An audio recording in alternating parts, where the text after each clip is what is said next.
الحمد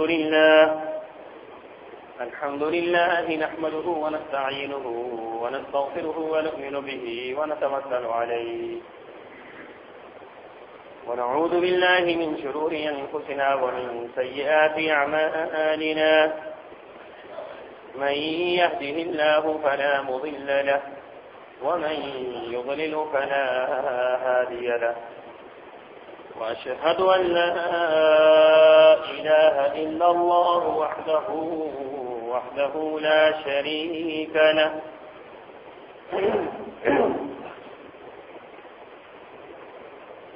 وأشهد أن محمدا عبده ورسوله.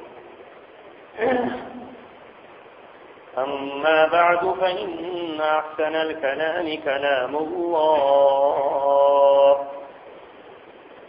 وأحسن الهدي هدي محمد صلى الله عليه وسلم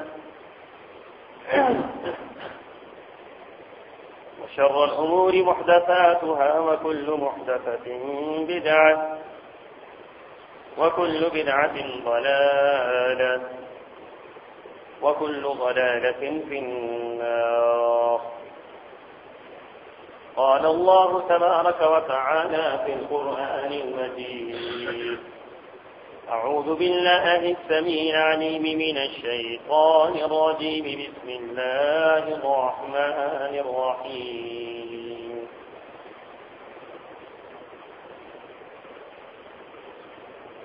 يوم تقلب وجوههم في النار يقولون يا ليتنا أطعنا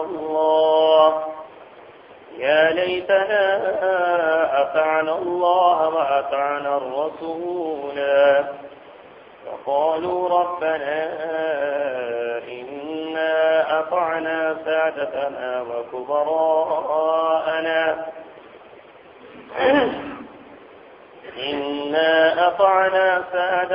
وكبراءنا فأضلونا السبيلا. ربنا آتهم ضعفين من العذاب ولعنهم لعنا كبيرا. اللهم صل على محمد وعلى آل محمد كما صليت على إبراهيم وعلى آل إبراهيم إنك حميد مجيد. اللهم بارك على محمد وعلى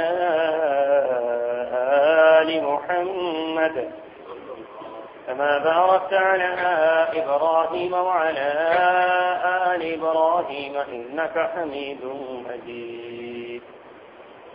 سبحانك لا علم لنا إلا ما علمتنا إنك أنت العليم الحكيم.